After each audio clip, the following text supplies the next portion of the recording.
terjadi dan semua yang akan terjadi, bukan tanganku berserah.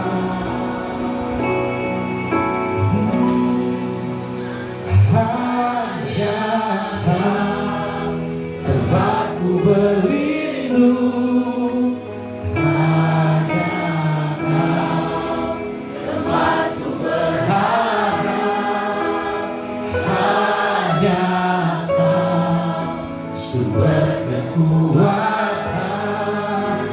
di setiap langkahku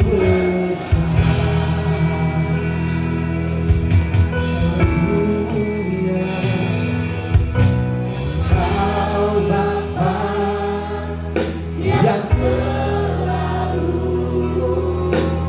mengasihiku.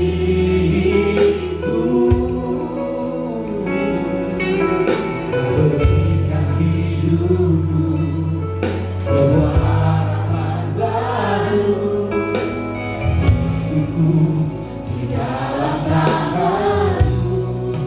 Kau Bapa yang selalu menyertaiku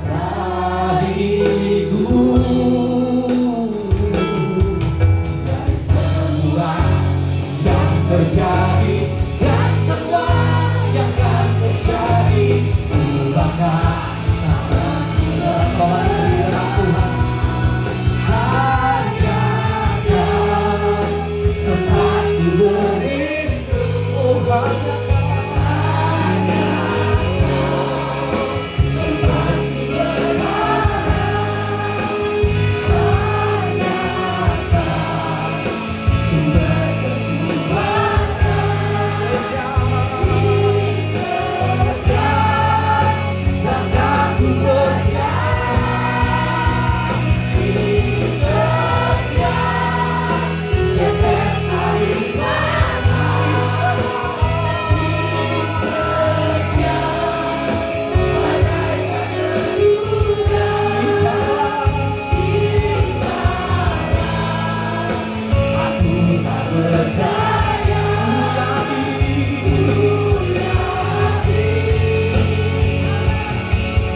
Engkau tempat kami berharap, Tuhan. Dalam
dan mampu menolong setiap kami Tuhan. Kami mau berserah kepadamu, kami mau mengandalkan Engkau. Kami perlu Engkau Bapa, kami perlu Engkau Jesus, kami butuh Engkau.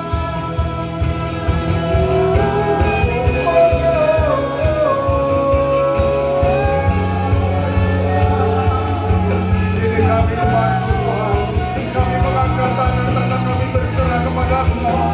Kami mengangkat tangan kami, tanda kami memohon pertolongan hanya kepadamu. Oleh karena itu Tuhan, kedahkan tangan-Mu atas setiap kami Tuhan. Berkati setiap kami Tuhan, pulihkan setiap kami. Sembuhkan segala sakit penyakit kami Tuhan. Bebaskan dan lepaskan segala ikatan-ikatan yang ada pada kami. Di dalam nama Tuhan Yesus Kristus. Kami datang Tuhan dalam beban berat. Kami datang dalam kesesakan. Kami percaya firman mengatakan Engkau yang akan memberikan kelegaan pada setiap kami. Oleh karena itu Tuhan, ini kami jemaat-Mu, ini kami umat-Mu yang ada di Bethesda Cilegon ini Bapa. Kami mohon pertolongan-Mu, kami mohon lawatan-Mu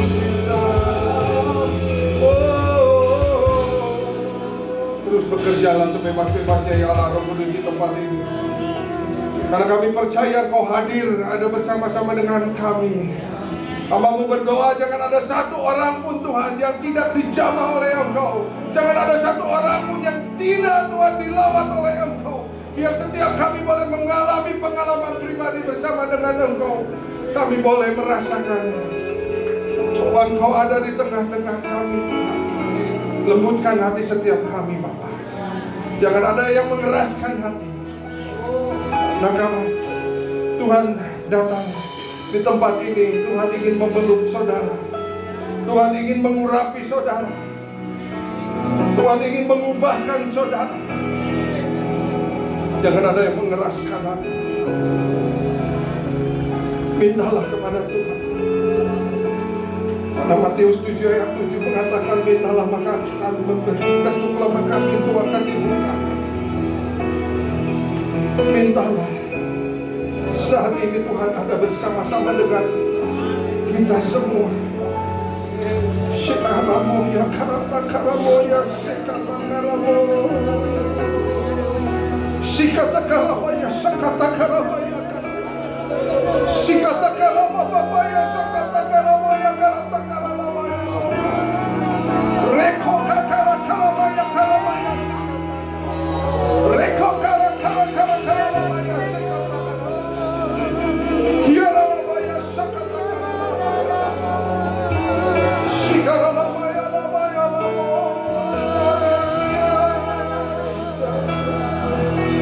Haleluya. Semua umat-Mu di tempat ini perlu Engkau Tuhan. Semua umat-Mu di tempat ini membutuhkan Engkau.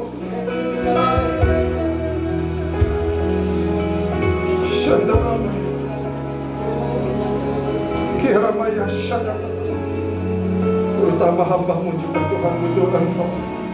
Hamba butuh pengurapan yang khusus. Oh, hamba-Mu harus menyampaikan isi hati-Mu Tuhan. Pakai lidah bibir mulut hamba-Mu untuk memperkatakan apa yang Tuhan mau katakan di tempat ini Tuhan. Apa yang mau Tuhan sampaikan di tempat ini Tuhan. Terus kedahkan tangan-Mu atas hamba-Mu. Urapi hamba-Mu. Mampukan hamba-Mu Tuhan. Kuatkan hamba-Mu Tuhan. Berikan hikmat pewahyuan yang lebih lagi untuk menyampaikan isi hati-Mu Bapa. Untuk memberkati setiap umat-Mu yang hadir siang hari ini Bapa. Terima kasih Tuhan Yesus Kristus.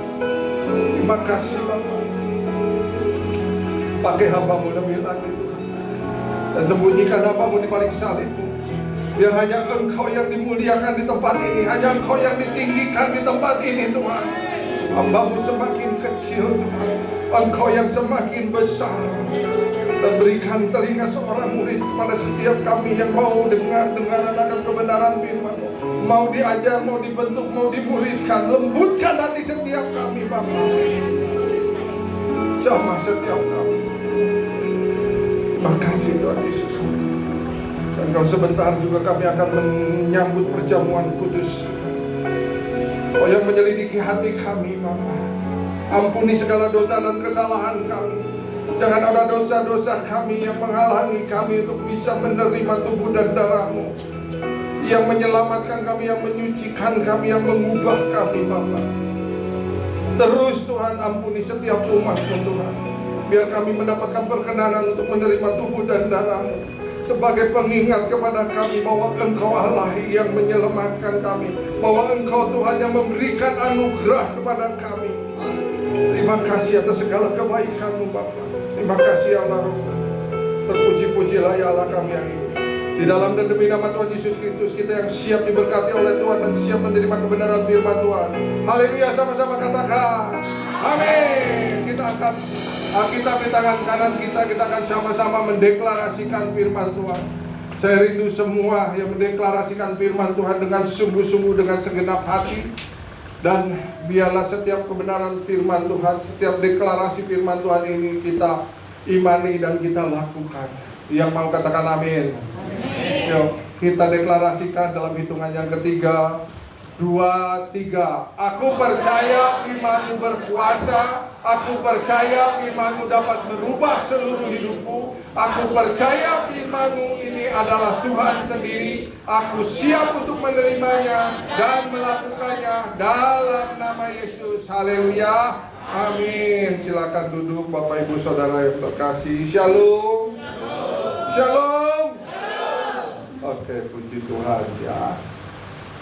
Saya akan menyampaikan kebenaran firman Tuhan. Tetapi saya ingin juga menceritakan sesuatu, bahwa di suatu pagi saat teduh saya diingatkan oleh Tuhan bahwa siapapun yang berdiri di tempat ini, siapapun yang menyampaikan firman Tuhan, yang berkhotbah di tempat ini, tidak bisa merubah kita semua. Karena yang bisa merubah kita semua hanya kebenaran firman Tuhan. Seperti tadi kita deklarasikan bahwa aku percaya firman-Mu dapat merubah seluruh hidup kita. Itu imani, itu kita taruh di dalam hati kita, di dalam lubuk hati kita. Karena hanya firman Tuhan yang dapat merubah seluruh hidup kita. Asalkan kita mau baca setiap hari kebenaran firman Tuhan ini, dan kita merenungkannya, lalu kita melakukannya, maka firman itu akan bekerja membersihkan setiap hati dan pikiran kita sedikit demi sedikit, lalu terjadilah suatu perubahan di dalam kehidupan kita. Amin. Jadi hanya firman Tuhan yang bisa mengubah seluruh hidup kita, bukan pendeta, bukan hamba Tuhan yang berdiri di tempat ini yang berkhotbah. Karena apa? Saya buktikan bahwa hamba Tuhan atau yang berkhotbah di sini tidak bisa merubah paradigma kita, karakter kita. Yang ingat minggu kemarin khotbahnya Pak Victor, coba siapa? Ada yang masih ingat? Yang masih ingat boleh angkat tangan. Ini membuktikan bahwa siapapun yang berkhotbah di tempat ini tidak bisa mengubah setiap kita. Ya. Karena selesai khotbah dari sini, keluar dari pintu, kita sudah lupa apa yang dikhotbahkan oleh hamba Tuhan yang tadi berkhotbah. Ya. Jangankan merubah, ingat pun khotbahnya sudah lupa, sudah nggak ingat lagi. Ya. Jadi kalau kita membaca firman Tuhan setiap hari, itu yang akan dikerjakan oleh Roh Kudus untuk mengingatkan setiap kita. Makanya selalu kalau pada saat kita membaca firman Tuhan, Tuhan memberikan rema supaya kita ingat dan kita renungkan rema itu, lalu kita kerjakan.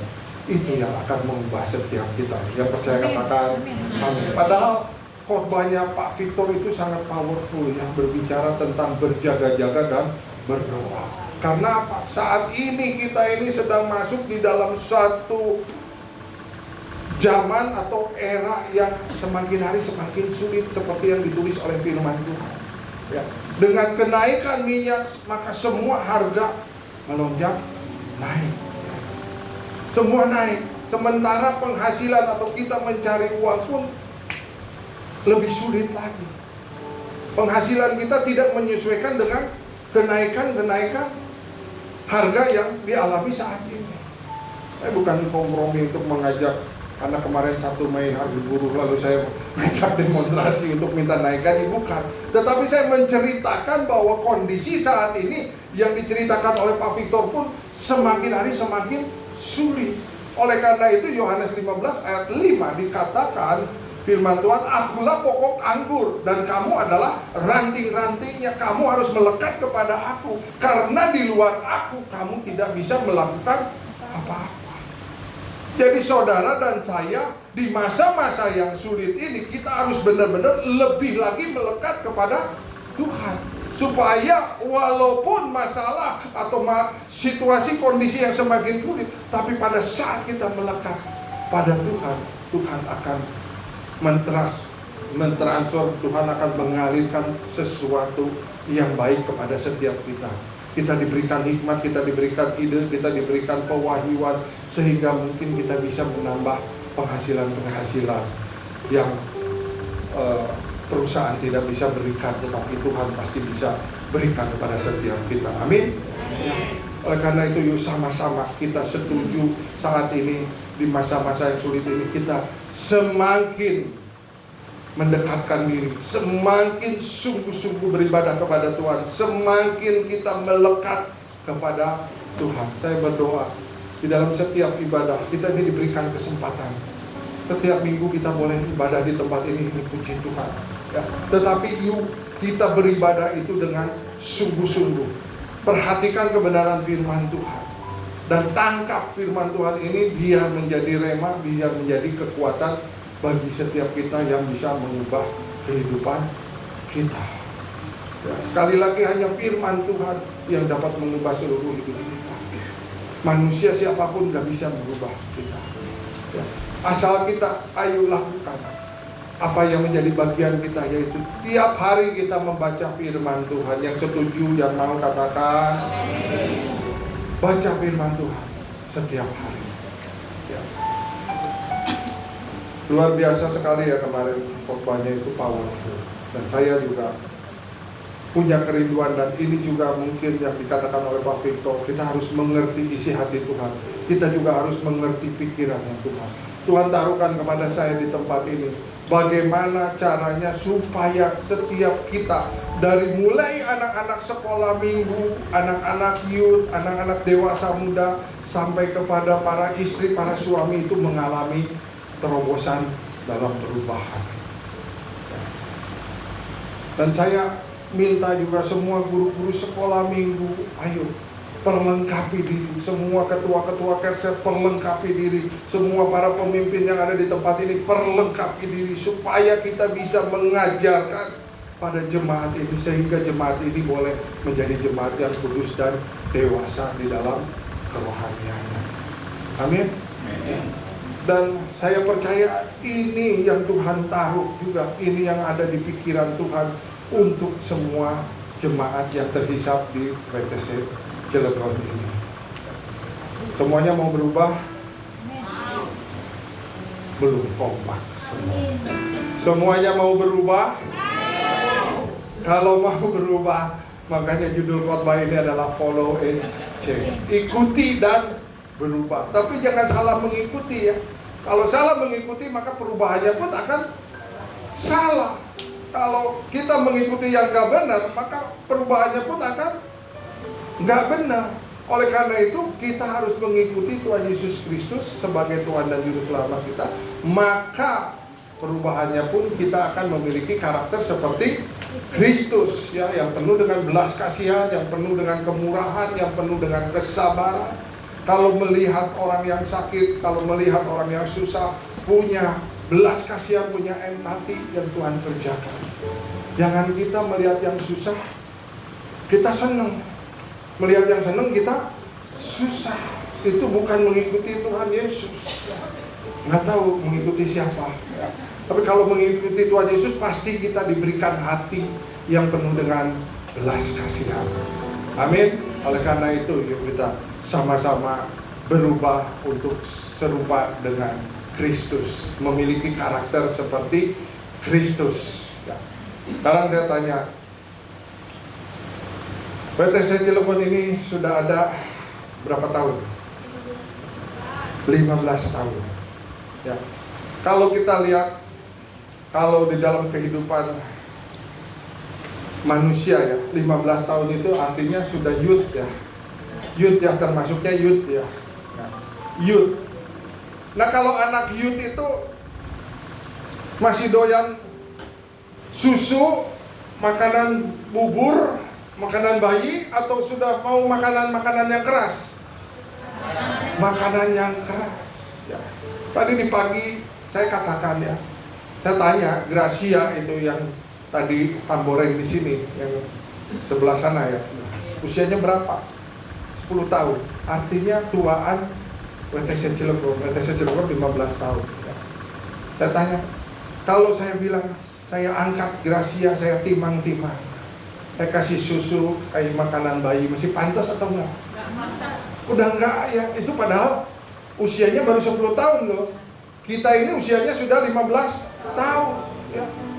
Mungkin Gracia juga udah enggak nyaman timang-timang begini. Kalaupun saya kuat loh. Kalau nggak kuat, pinggang saya encok. Ya itu artinya kita 15 tahun itu harus perlu makanan yang keras. Jangan mau lagi ditimang-timang, dikasih minuman susu lagi. Kita harus berani mendengar khotbah-khotbah yang cukup keras. Artinya apa? Mau dibekali dan mau merubah cara berpikir kita, cara pandang kita, cara beribadah kita. Saat ini kita sudah masuk di fase penghujung akhir zaman. Jadi saya ajak yuk Bapak Ibu Saudara, ayo sungguh-sungguh bertobat. Harus terima mau makanan yang keras supaya kita bisa didewasakan lebih lagi oleh Tuhan. Jadi kalau ada pembicara yang keras di tempat ini mengatakan harus begini, harus begitu, jangan ada yang tersinggung, tapi terima dengan lega hati supaya kita mengalami transformasi. Jangan pendetanya ngomongnya terus nyindir saya. Saya nggak mau lagi gereja-gerejaan. Saya nggak mau lagi ibadah-ibadah. Yang rugi siapa? Yang rugi ya jemaat yang tersinggungan. Karena dia tidak akan mendapatkan lagi makanan rohani, tidak akan lagi bertumbuh di dalam kerohaniannya. Sekali lagi, di luar Tuhan kita tidak bisa berbuat apa-apa. Di luar Tuhan kita tidak mampu, bahkan bisa tersesat. Oleh karena itu harus melekat, suka nggak suka, melekat. Di masa-masa di penghujung akhir zaman ini, ayo kita benar-benar mengandalkan Tuhan. Bertobat sungguh-sungguh. Beribadah itu benar-benar kita menghormati hadirat Tuhan. Jangan ada lagi yang mau main-main dalam dosa ya. Kita harus tanggalkan semua dosa-dosa. Nggak apa-apa, itu mah dosa kecil. Nggak ada. Firman Tuhan nggak mengatakan ada dosa kecil, ada dosa besar. Dosa adalah dosa, dan upah daripada dosa adalah maut. Saudara mau bertobat, mau sungguh-sungguh beribadah kepada Tuhan, mau mengalami perubahan, terobosan, mau, amin, ya. Ini yang menjadi isi hati Tuhan, ini yang menjadi kerinduan Tuhan. Kita menjadi jemaat yang kudus, dewasa, dan mengalami satu terobosan di dalam kerohanian kita. Nah, apa bedanya orang yang beragama Kristen dengan orang Kristen? Orang yang beragama Kristen cuma di KTP doang ditulis statusnya. Agama Kristen Protestan. Itu orang yang beragama Kristen. Makanya kesana kemari protes.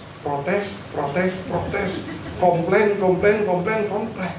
Itu orang yang beragama Kristen. Tetapi kalau orang Kristen, dia adalah orang yang mengikuti Kristus dan mau dibentuk oleh Tuhan, mau berubah, mau terus mendekatkan diri, melekat kepada Tuhan. Itu orang Kristen.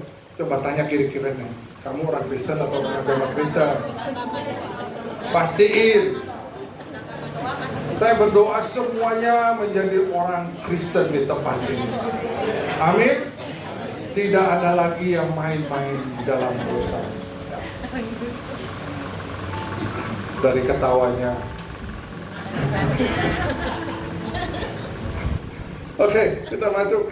Tapi ini sudah paham semua ya, kita mau berubah, mau mengikuti Kristus dengan sungguh-sungguh. Amin. Kalau sudah paham, kita tinggal doa berkat aja ya. Iya. Pulang.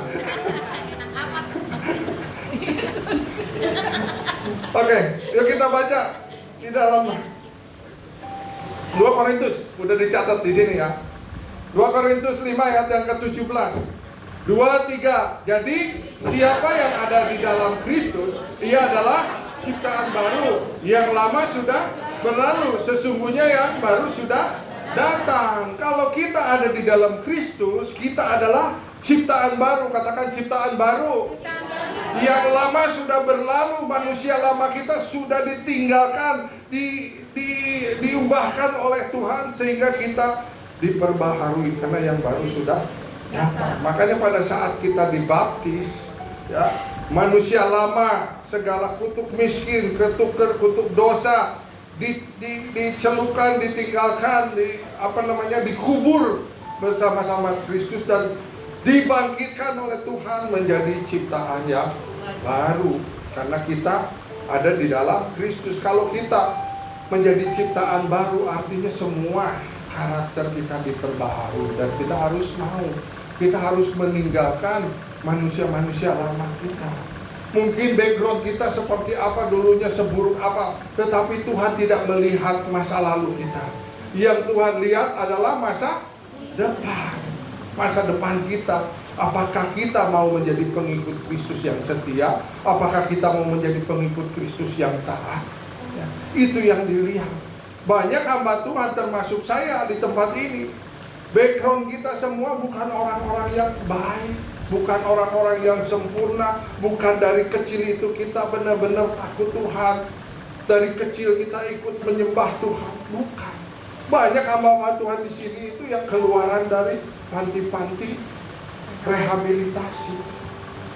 Ya, ada yang tukang obat, bukan tukang jualan obat ya, tapi kecanduan sama obat. Ada yang alkoholik, ya, termasuk yang bicara di tempat ini.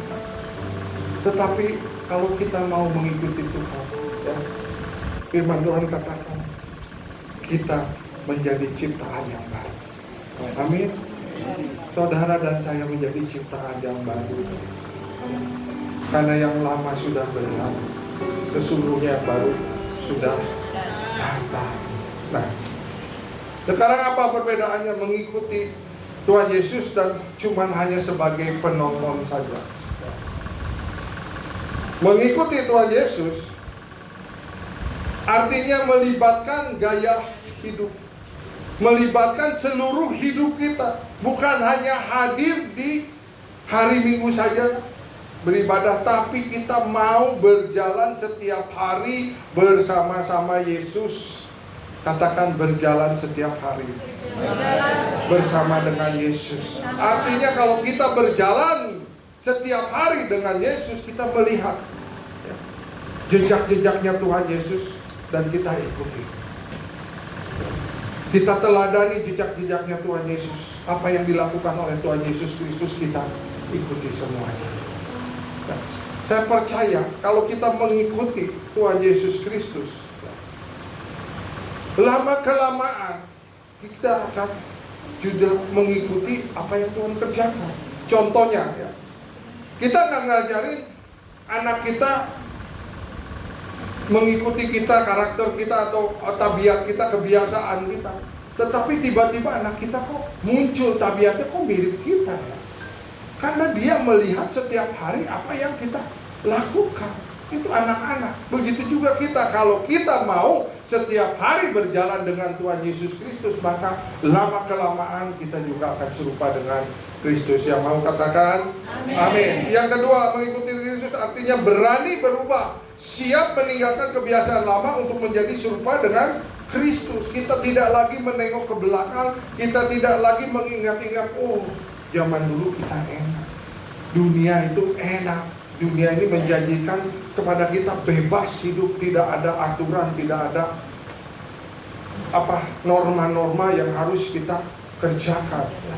Tetapi sekarang kalau kita mau berani mengikuti Kristus, kita harus meninggalkan kebiasaan lama untuk menjadi serupa dengan Kristus. Yang ketiga, mengikuti Kristus adalah ketaatan. Ketaatan juga ketaatan yang aktif, yaitu mau melakukan apa yang firman Tuhan katakan meskipun sulit.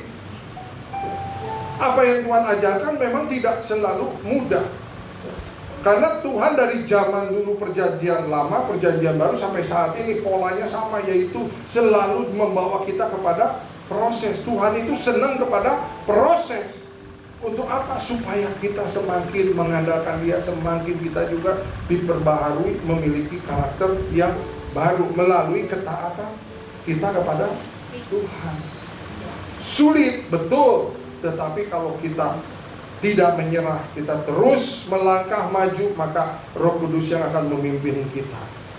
Dan yang keempat, hasil daripada kita mengikuti Tuhan Yesus Kristus, yaitu terjadinya transformasi hidup yang nyata. Kita menjadi ciptaan yang baru. Orang-orang bisa melihat, kok sekarang berubah ya, kok sekarang jadi seperti begini. Beda dengan yang hanya menonton. Hanya menonton, yaitu hanya pengagum saja. Mengagumi Yesus dari jauh tanpa mau terlibat secara pribadi. Oh, Tuhan Yesus seperti begini buat mujizat. Oh, mengubah seperti begini, mengubah kehidupan setiap kita. Tapi kita tidak mau terlibat di dalamnya. Kita tidak mau masuk di dalamnya. Untuk supaya Tuhan Yesus menjamah merawat setiap kita, sehingga kita mengalami perubahan. Maka kalau kita cuma menonton saja, hasilnya ya tetap sama. Dari dulu sekarang sampai sekarang. Udah gitu bertobat berubah gitu ya. Jangan sampai selama-lamanya tetap sama. Harus berubah. Jadi sampai saat ini saja ya. Datang ke gereja secara rutin, tapi karakter dan gaya hidup tidak pernah berubah ya. Jadi jangan sampai selama-lamanya. Sampai saat ini aja gitu. Udah dengar firman Tuhan, kita mau mengalami perubahan. Karakter kita berubah, datang ke gereja dengan hormat, dengan rasa takut akan Tuhan, menghargai hadirat Tuhan ya. Jangan kalau sampai selama-lamanya dulu sakit hati ya. Terus udah nggak ke gereja-gerejaan, sampai berbulan-bulan nggak gereja-gerejaan gitu kan. Dan itu yang rugi diri kita sendiri gitu. Sebab pohon itu yang ditanam itu ya harus tetap ada di potnya itu supaya dia bisa bertumbuh. Kalau kita udah nggak gereja-gerejaan, akhirnya keluar dari potnya itu, dan saya nggak tahu kondisinya di luaran seperti apa lagi ya. Tapi kalau kita tertanam, kita percaya kita akan terus bertumbuh dan menghasilkan buah yang lebat sesuai dengan apa yang Tuhan mau. Yang ketiga, kalau kita cuma menjadi penonton saja, hanya pendengar firman Tuhan katakan, tetapi hendaklah kamu menjadi pelaku firman, bukan cuma pendengar saja. Sebab jika tidak demikian, kamu hanya menipu diri kita sendiri. Itu firman Tuhan katakan, kita harus menjadi pelaku, bukan cuma pendengar saja. Karena kalau cuma mendengar saja, tidak ada perubahan ya. Makanya sampai selama-lamanya ya tidak berubah. Jadi jangan pendengar saja, tetapi mau jadi pelaku. Katakan pelaku. Dan hasilnya apa kalau cuma menonton? Kehidupan kita ya stagnan aja gitu kan. Kehidupan agama kita, kehidupan kerohanian kita hanya stagnan saja dan kosong, tidak ada hasilnya. Lukas 6 ayat 46 mengatakan, mengapa kamu berseru kepadaku Tuhan, Tuhan, padahal kamu tidak melakukan apa yang aku katakan. Kalau ini yang ditulis di dalam Lukas 6 ayat 46, itu artinya cuma orang yang beragama Kristen saja. Dia minta Tuhan, minta tolong, tapi dia tidak mau melakukan apa yang Tuhan katakan. Dia cuma mau berkat. Dia cuma mau menerima mujizat, tetapi tidak mau melakukan apa yang Tuhan katakan. Nah ini apa? dasar daripada perubahan. Di dalam Galatia 2 ayat yang 20, yuk sama-sama kita baca 2, 3. Namun aku hidup, tetapi bukan lagi aku sendiri yang hidup, melainkan pastikan di dalam kita bahwa yang hidup adalah Kristus, yang memimpin kehidupan kita adalah Kristus, supaya kita benar-benar mengikuti jejak-jejaknya Kristus. Dan ini adalah menjadi dasar perubahan setiap kita yang mau berubah. Katakan amin. Amin. Nah, ini syarat-syarat daripada perubahan. Yang pertama, kita harus berani menyangkal diri, berani berkata tidak pada ego sendiri, berani berkata tidak kepada dunia, berani berkata tidak kepada teman-teman dulu yang kita anggap sohib, ini bestie, ini sahabat karib, tetapi ada di lingkungan yang tidak baik. Katakan maaf, saya mau berubah, saya mau keluar dari lingkungan yang tidak baik, saya mau mengikuti Kristus. Walaupun sulit, walaupun susah, walaupun saya halus menyangkal diri, tetapi saya mau mengikuti Kristus. Karena endingnya yang mengikuti Kristus adalah keselamatan. Amin.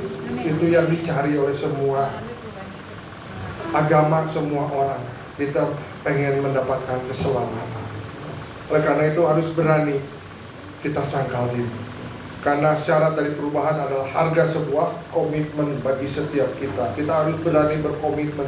Kita harus berani mendeklarasikan bahwa saya saat ini mau berubah, saya saat ini mau menjadi pengikut Kristus. Yang kedua, syarat perubahannya harus berani pikul salib.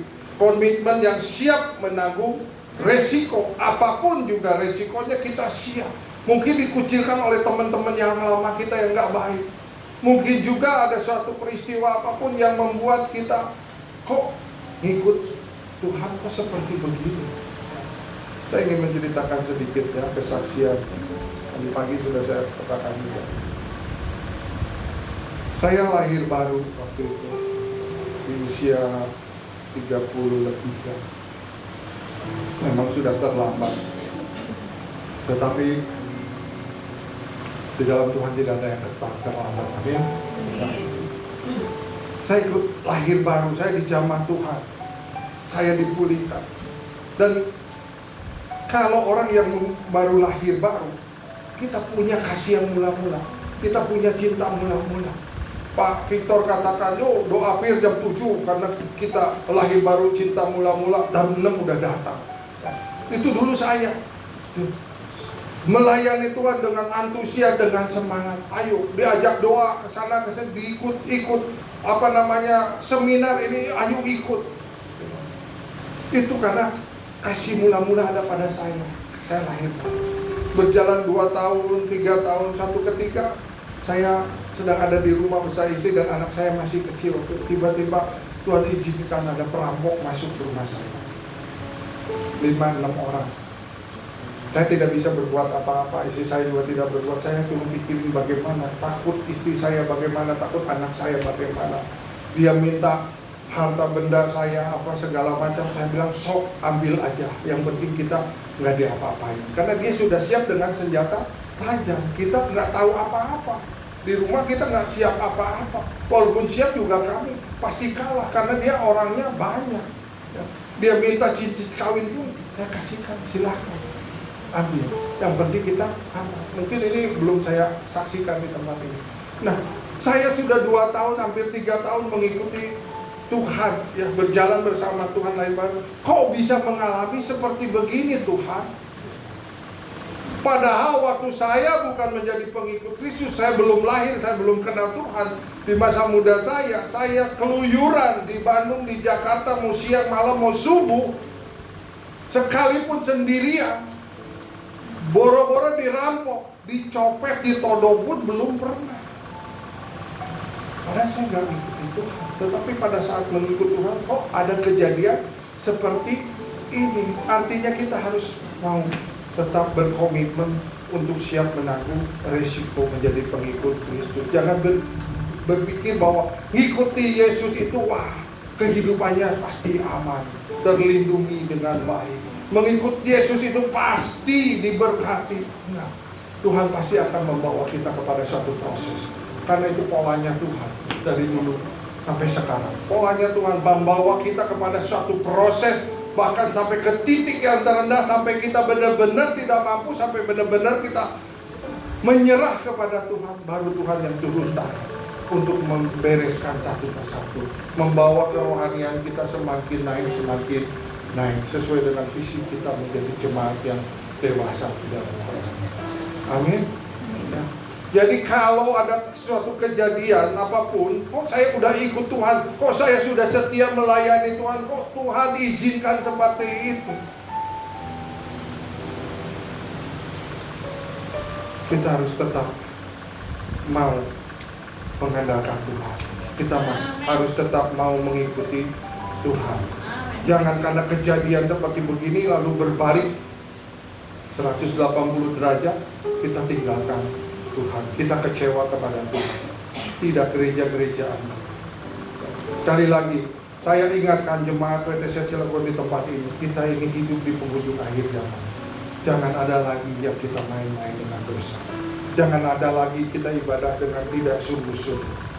Ya, kita nggak tahu kapan Tuhan datang. Dan saya berdoa semua jemaat WTC Cilegon ini menjadi 5 gadis yang bijaksana, yang selalu pelitanya menyala dan selalu memiliki minyak pada saat kita menantikan kedatangan Tuhan Yesus. Yang ketiga saat perubahan, yaitu ikut Yesus melangkah sesuai jejaknya setiap hari. Ikuti jejaknya. Kalaupun ada masuk di dalam lembah kekelaman, lembah air mata, ke titik terendah, ikuti saja. Karena endingnya pasti Tuhan akan membawa kita naik, bukan turun. Amin. Tuhan akan membawa kita menjadi kepala, bukan ekor. Ikuti saja, dan keselamatan pasti akan diperoleh oleh setiap kita yang mau dengan setia mengikuti Tuhan Yesus Kristus. Nah sekarang, pada saat kita mengikuti Tuhan Yesus Kristus, apa saja yang akan terjadi perubahan di dalam kehidupan kita. Di sini ada 5 aspek transformasi atau perubahan. Yang pertama yaitu aspek pikiran kita. Ya. Mindset kita diperbaharui. Berhenti ikut arus dunia, mulai cari apa yang menyenangkan hati Tuhan. Berhenti dengan kebiasaan-kebiasaan lama kita, kebiasaan-kebiasaan buruk kita. Memang tidak mudah untuk berhenti ikut arus dunia, berhenti dari kebiasaan buruk kita. Saya mau sampaikan dulu, untuk berhenti merokok saja saya butuh waktu 1 tahun. 3 bulan pertama sukses saya tidak merokok. Tetapi saat ngumpul lihat ada teman tahu-tahu naruh rokok, yang biasa merokok melihat rokok seolah-olah aduh enak banget kalau merokok. Ambillah, coba ya, ngerokok lagi. Sampai sekitar 10 bulanan saya berdoa lagi, Tuhan tolong saya mau berhenti dari merokok. Allah Roh Kudus tolong mampukan saya untuk bisa berhenti merokok.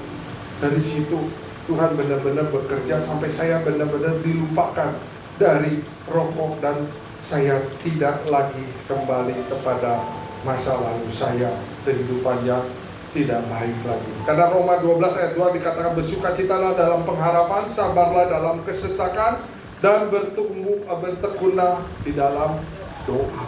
Ya. Berdoalah. Kalau kita tidak mampu, kalau kita tidak kuat, katakan sama Tuhan, Tuhan saya nggak kuat, Tuhan saya nggak mampu, tanpa Tuhan kami tidak bisa berbuat apa-apa. Di luar Tuhan kami tidak bisa berbuat apa-apa. Kita butuh Tuhan untuk memberikan kemampuan, kekuatan supaya kita bisa mengalami transformasi. Yang kedua, apa yang akan ditransformasi oleh Tuhan, yaitu karakter kita. Ya. Tuhan akan memberikan kepada kita hati yang baru. Ya. Munculnya buah roh. Ya. Kita akan lebih sabar, kita akan lebih penuh kasih dan penguasaan diri. Di dalam Galatia 5 ayat 22-23 dikatakan, tetapi buah roh ialah kasih, sukacita, damai sejahtera, kesabaran, kemurahan, kebaikan, kesetiaan, kelemah lembutan, penguasaan diri. Tidak ada hukum yang menentang hal ini. Yang akan ditransformasi. oleh Tuhan kepada setiap kita kalau kita mau menjadi pengikutnya. Karakter kita pasti diubahkan. Yang ketiga, apa yang akan diubahkan oleh Tuhan? Katakan perkataan. Perkataan. Bukan lagi kita senang dengan satu gosip, bukan lagi kita senang dengan satu makian, cacian, bahkan nyinyir kepada orang, tetapi perkataan kita akan dirubah menjadi kata-kata yang membangun, menjadi kata-kata yang memberikan motivasi kepada setiap orang, menjadikan kata-kata yang membuat orang itu nyaman mendengarnya, bahkan merasa dikuatkan, dihiburkan melalui perkataan-perkataan setiap kita, ya. Ini kita harus berubah di dalam perkataan. Makanya Efesus 4 ayat 29 katakan, janganlah ada perkataan kotor keluar dari mulutmu, tetapi pakailah perkataan yang baik untuk membangun di mana perlu, supaya mereka yang mendengar beroleh kasih karunia. Kita harus membangun perkataan kita untuk orang-orang itu, supaya orang-orang ini mendapatkan kasih karunia dan mengalami juga perubahan di dalam kehidupannya. Yang keempat, aspek transformasi yaitu prioritas. Kita harus mau mendahulukan kerajaan Allah di atas karir, di atas hobi atau ambisi pribadi kita. Prioritaskan Tuhan. Dahulukan kerajaan Allah. Banyak orang yang karena hobi hari Minggu, hobi mancing, hobi tanding burung. Dulu saya alami juga gitu. Jadi saya ngomong buat diri kita sendiri. Memang kata firman Tuhan, pedang itu bermata dua, ya. Tajam depan, tajam belakang, ya. Kalau kita nunjuk pun satu ke depan tapi 4 ke belakang. Tapi seringkali saya kalau berkhotbah itu, ya, seringkali pedangnya cuma tajam ke belakang. Jadi buat saya aja doang sendiri gitu. Seringkali menggorok diri kita sendiri, ya. Itu resiko daripada kalau kita mau menyampaikan kebenaran firman Tuhan. Dan itu juga bagus untuk supaya kita juga bukan cuma menyampaikan firman Tuhan saja, tapi kita juga mengalami perubahan, ya. Jadi jangan ada yang tersinggung gitu kan. Kalau hamba Tuhan menyampaikan sesuatu itu, ya memang itu satu dari Tuhan, mungkin juga untuk saudara, mungkin juga untuk yang ngomongnya sendiri gitu kan. Jadi sekali lagi yuk, kalau kita punya hobi pada hari Minggu, tanggalkan dulu hobinya, datang dulu beribadah kepada Tuhan. Amin. Setelah beribadah sungguh-sungguh pada Tuhan, mendapatkan makanan rohani, mendapatkan berkat rohani daripada Tuhan, baru silakan, ya. Mau hobi mancing silakan, mau hobi main adu burung silakan gitu kan, silakan aja. Mau arisan silakan. Tapi arisan bukan hobi, ya. Memang itu perkumpulan, ya. Tetapi yang utama kita dahulukan dulu kerajaan Allah. Karena firman Tuhan di dalam Matius 6 ayat ke-33 katakan, tetapi carilah dahulu kerajaan Allah dan kebenarannya, maka semuanya itu akan ditambahkan kepadamu. Yang kelima, yang terakhir, apa yang akan ditransformasi oleh Tuhan, yaitu hubungan. Berubah dari membenci menjadi mengampuni dan melayani sesama. Gampang apa? Gampang. Mengampuni orang yang kita sebel. Susah. Jujur. Tapi jangan sampai selama-lamanya, ya. Harus berubah, ya. Karena firman Tuhan katakan, ampunilah musuhmu, doakanlah musuhmu. Ya, kita kalau mau mengikuti Tuhan, ya memang seperti ini, ya. Kita memang sebel, orang udah mengecewakan saya, orang udah menyakiti saya, kok saya harus mengampuni, bahkan saya harus mendoakan, bahkan doanya harus memberkati dia. Itu kan bertentangan dengan manusia lama kita, bertentangan dengan dunia. Tetapi kalau kita mengikuti Tuhan, kita setiap hari membaca firman Tuhan, transformasi ini pasti terjadi karena Roh Kudus yang memberikan kekuatan kepada setiap kita. Yohanes 13 ayat 35, dengan demikian semua orang akan tahu bahwa kamu adalah murid-muridku, yaitu jikalau kamu saling mengasihi. Apalagi kita ini saudara seiman, ada di dalam satu wadah. Mungkin ada yang tersinggung dengan saya, tetapi you ampunilah saya. Mungkin ada yang kecewa dengan saya, ampunilah saya. Atau juga ada yang kecewa sama yang sebelahnya, suami istri. Ini suami gua nih kecewain, ini istri saya juga nih. Ampunilah ya.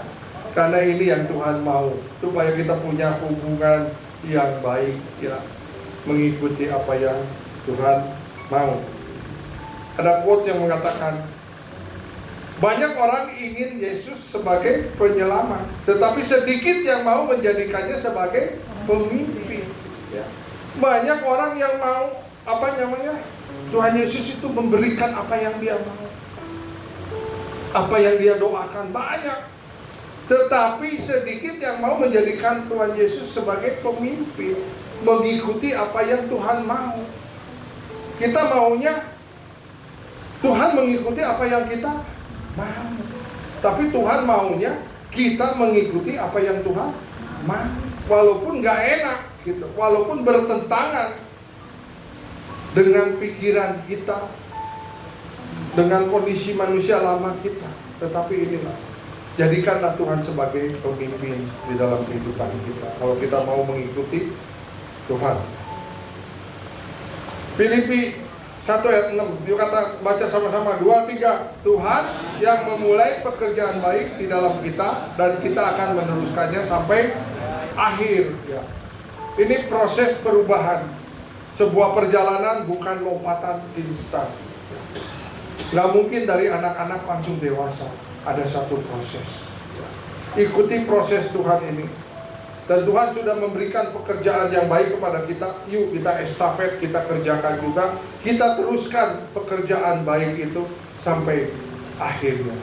Jangan menyerah saat gagal. Teruslah bertumbuh setiap hari. Walaupun sulit, mentok, kayaknya Tuhan mentok ini, jangan kita menyerah. Berjalanlah terus sambil berdoa. Nanti Tuhan yang akan buka jalan bagi setiap kita. Amin. Nah, ini yang menjadi sumber kekuatan bagi setiap kita. Bukan karena kuat dan gagah kita, tetapi roh Tuhanlah yang memberikan kekuatan, kemampuan kepada setiap kita. Mau berhenti dari merokok, mau berhenti dari minum-minuman keras, dari mabuk-mabukan, minta supaya roh Tuhan untuk memberikan kekuatan kepada setiap kita. Yesaya 36 ayat 26 mengatakan, kamu akan kuberikan hati yang baru dan roh yang baru di dalam batinmu, dan aku akan menjauhkan dari tubuhmu hati yang keras, dan kuberikan kepadamu hati yang taat. Makanya berdoa, Tuhan lembutkan hati saya, agar saya mudah dibentuk, agar saya mudah diajar, untuk saya bisa mengalami transformasi mengikuti Tuhan. Amin ya. Karena kita tidak berubah hanya karena niat kuat kita saja, tetapi karena kita memberi ruang bagi Roh Kudus untuk menjamah hati kita yang keras.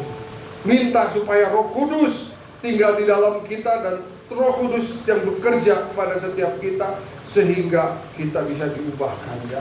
Inilah yang menjadi sumber kekuatan untuk supaya kita bisa berubah. Nah, ada hambatan-hambatan untuk terjadinya transformasi, dan ini yang disukai oleh iblis ya, musuh kita ya. Kita seringkali senang dengan zona yang nyaman, terikat pada kesenangan dan kebiasaan lama. Manusia lama kita senang sekali. Makanya bangsa Israel pada saat ada di gurun, dia melihat enakan di Mesir. Enakan di Mesir, kita masih bisa makan ikan, makan daging, bisa makan bawang ya. Di gurun kita gak dikasih apa-apa. Bangsa Israel senang dengan zona nyaman, begitu juga dengan kita. Dan ini yang menjadi hambatan bagi setiap kita untuk berubah mengikuti Tuhan Yesus Kristus dan mau diperbaharui. Yang kedua, hambatan perubahan yaitu lingkungan yang buruk, lingkungan yang salah membentuk hidup kita. Kalau kita ada terus dengan teman-teman yang dianggap sohib, dianggap sahabat sejati, tetapi ada di lingkungan buruk, maka kita pun tidak bisa keluar dari lingkungan tersebut. Makanya ada orang-orang yang mengatakan ya, kalau kamu mau berubah, 4 orang teman-teman kamu sebagai penjudi, maka kamu pun akan menjadi penjudi. 4 orang yang ada di sekitar kamu sebagai perampok, maka kita juga lama-kelamaan menjadi perampok. Tetapi kalau ada 4 orang yang takut akan Tuhan, yang selalu mengikuti Tuhan, ada bersama-sama dengan kita, maka kita pun akan menjadi pengikut-pengikut Tuhan dan takut akan Tuhan. Makanya pastikan lingkungan yang ada di tempat kita ini harus lingkungan yang sehat. Masuklah ke dalam kersel-kersel. Yang belum kersel, masuklah ke dalam kersel, supaya kita ada di lingkungan yang benar-benar takut akan Tuhan, ya. Karena di dalam kersel sekali lagi kita saling mendoakan, saling mendukung, saling menghibur, saling menguatkan, saling memberkati. Di dalam kersel kita bisa sharing kebenaran firman Tuhan yang akan menambah kedewasaan kita di dalam firman Tuhan. Masuk sekali lagi ke dalam kersel, jangan ada di lingkungan yang buruk. Hambatan yang ketiga yang membuat kita susah untuk berubah, yaitu khawatir akan pandangan orang lain. Seringkali kita tuh kalau diomongin orang lain lebih khawatir. Nggak mau ngerokok, banci loh. Ya nggak mau minum segelas aja nggak apa-apa. Masa nggak mau kayak banci aja. Padahal kalau tahu kehidupan banci tukang merokok. Tukang minum-minuman juga, betul nggak? Ya, minum-minuman keras juga. Ya. Jadi yang banci siapa? Yang merokok atau yang nggak ngerokok? Seringkali kita tuh malu atau takut diomongin orang lain. Tetapi firman Tuhan katakan kita harus lebih takut kepada penilaian Tuhan. Kita harus takut kepada apa yang Tuhan katakan, ya. Kita harus sekali lagi, ayo, kita sudah 15 tahun ada menjadi anak-anak yang menginjak dewasa. Kita harus berani berubah, kita harus berani makan makanan yang keras. Kita jangan takut lagi tentang penilaian manusia. Manusia mau ngomongin apa aja terserah. Maka saya katakan kepada para pemimpin di tempat ini, ayo kita jangan takut mengambil satu keputusan walaupun tidak populer. Mungkin diomongin oleh orang-orang, tetapi kalau ini keputusan yang Tuhan mau, kebenaran firman Tuhan, jalan saja. Karena nanti Tuhan yang akan membela kita, Tuhan yang akan membuat kita semua sadar bahwa apa yang kita katakan ini adalah suatu kebenaran. Yang penting Tuhan yang menilai kita, kita menjadi hamba yang setia. Terserah orang lain mau menilai apa, ya. Kali lagi kita juga harus samakan paradigma kita. Ayo kita mau berubah dari mulai anak-anak, youth, dewasa, muda, sampai wanita-wanitanya Allah, pria-prianya Allah, semua harus berubah sehingga Tuhan disukakan di tempat ini. Gereja ini akan semakin baik, semakin bertumbuh. Sama-sama punya pemikiran yang sama, ya, dengan apa yang dirindukan dan apa yang dipikirkan oleh Tuhan. Terserah orang lain mau ngomong apa, kuno lah, apalah, nggak pengertian lah, nggak punya kasih, terserah. Tetapi kasih itu bukan berarti gampang, bukan berarti mudah aja kita apa yang dimau oleh orang-orang terus kita berikan. Firman Tuhan katakan, kasih itu juga dia menghajar, dia menyesal, yang diakui orang, yang dikasihi oleh Tuhan dan yang dianggap anak oleh Tuhan. Tuhan kasih hajaran, Tuhan kasih sustahan supaya kita bertumbuh di dalam kerohanian setiap kita. Nah, ini dampak dari perubahan mengikuti Kristus, yaitu menjadi terang bagi dunia. Baca Matius 5 ayat 16 sama-sama, 2-3. Demikianlah hendaklah terangmu bercahaya di depan orang, supaya mereka melihat perbuatanmu yang baik dan memuliakan Bapamu yang di sorga. Ini dampak dari perubahan. Kalau kita mengikuti Kristus, orang akan melihat terang di dalam kehidupan kita. Orang akan melihat perubahan di dalam kehidupan kita. Karena perubahan hidupmu adalah khotbah yang paling kuat bagi orang yang belum percaya. Sekali lagi saya katakan, perubahan hidupmu adalah khotbah yang paling kuat bagi orang yang belum percaya. Kemarin di rumah duka, ya, banyak yang mengirimkan bunga, karangan bunga duka cita ya dari pusat, katakan ditulis untuk Mama PS Yuda. Apalagi yang terlalu agak kelewatan di WTC Cilegon ditulis ini Mama dari Gembala WTC Cilegon. Aduh, itu sepupu saya baca semua ya. Dan semua yang dari WTC Serang juga PS Yuda. Sepupu saya tanya, lu bener jadi pendeta? Karena dia tahu masa lalu saya, dia tahu masa muda saya seperti apa. Dia terheran-heran, bener jadi pendeta? Nggak ada tampang, nggak ada jahitan, nggak ada potongan, jadi pendeta. Tetapi dia akan melihat perubahan hidup kita, dan perubahan ini adalah khotbah yang paling kuat bagi orang yang belum percaya. Ya. Nggak perlu kita harus berkhotbah di depan ini. Ya. Kalau kita berubah sesuai dengan apa yang Tuhan mau, ya, maka akan dilihat oleh orang-orang dan kita akan menjadi terang bagi orang-orang yang melihat. Amin. Ya. Mau jadi terang? Berubah. Oke. Yang terakhir, yuk kita baca sama-sama. Yesus tidak memanggil kita untuk menjadi penonton. Ia memanggil kita untuk menjadi saksi. Diubahkan untuk mengubah, diberkati untuk memberkati. Satu lagi saya tambahkan, dimuridkan untuk memuridkan. Kalau kita dimuridkan, kita harus juga mau memuridkan. Kalau kita diberkati, harus memberkati, harus menjadi saluran berkatnya. Amin.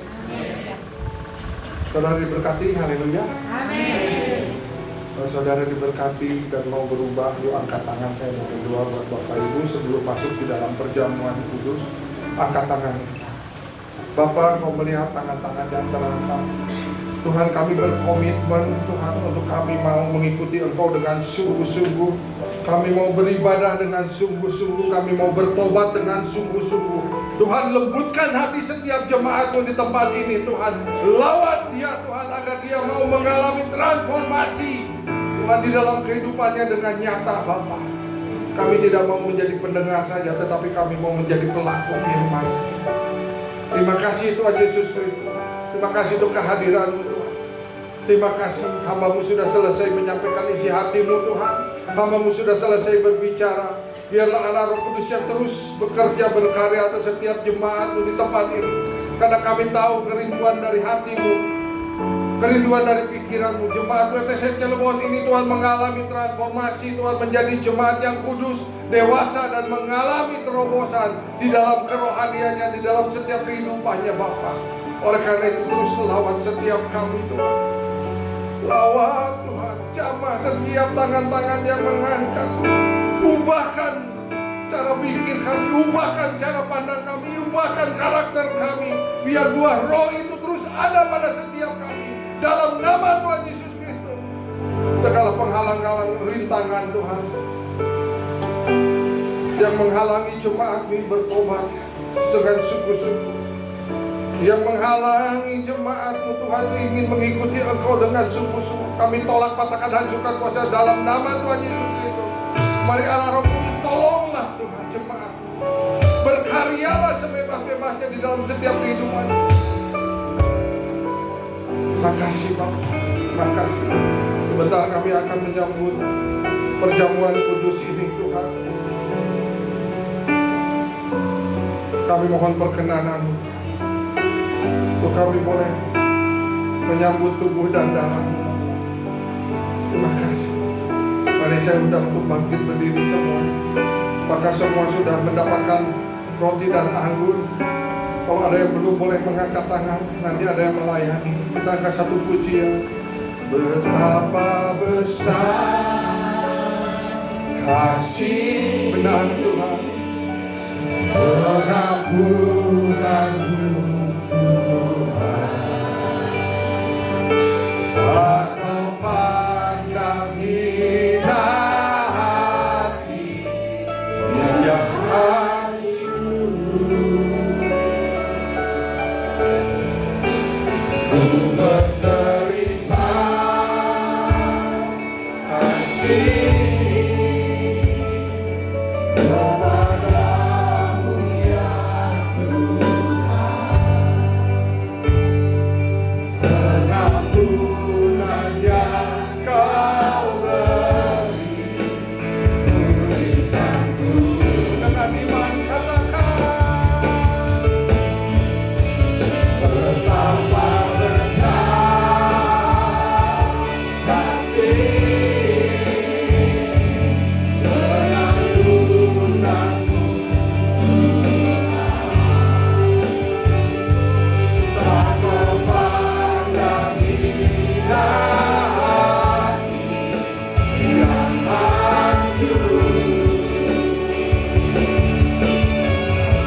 Dengarkan firman Tuhan. Sebab apa yang telah kuteruskan kepadamu telah aku terima dari Tuhan, yaitu bahwa Tuhan Yesus pada malam waktu ia diserahkan mengambil roti, dan sesudah itu ia mengucap syukur atasnya. Ia memecah-mecahkannya dan berkata, inilah tubuhku yang diserahkan bagi kamu. Perbuatlah ini menjadi peringatan akan aku. Saudara yang terkasih, bukankah roti yang atasnya kita ucapkan syukur adalah persekutuan kita dengan tubuh Kristus? Mari kita makan di dalam nama Tuhan Yesus Kristus.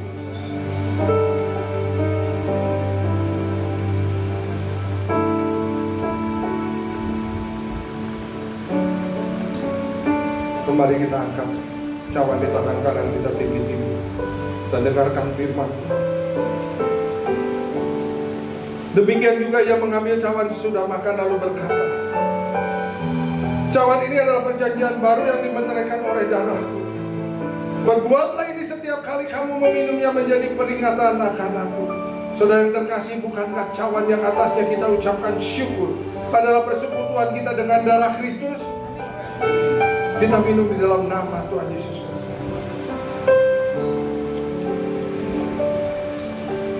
Angkat kedua tangan kita, katakan terima kasih. Terima kasih. Terima kasih. Oh Yesus. Terima kasih.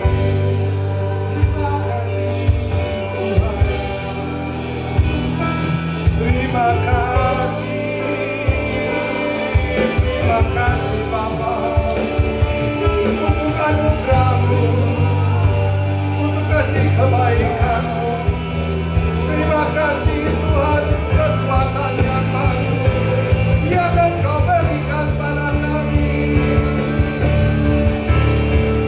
Terima kasih Yesus, terima kasih Yesus. Hanya bagi Tuhanku. Terima kasih Yesus, terima kasih Yesus. Hanya bagi Tuhanku. Yesus, hanya bagi Tuhanku. Sekali lagi Yesus, hanya bagi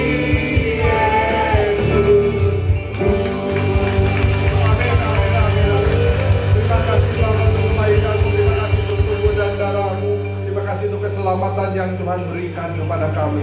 Terima kasih Bapa, terpuji-pujilah ya Allah kami yang hidup di dalam dan demi nama Tuhan Yesus. Kita yang sudah diberkati oleh Tuhan, haleluya, sama-sama katakan amin. Silakan duduk dulu Bapak Ibu Saudara. Kita akan mendoakan yang berulang tahun di bulan April dan sampai tanggal 3 Mei ini, baik yang ulang tahun pribadi maupun ulang tahun pernikahan.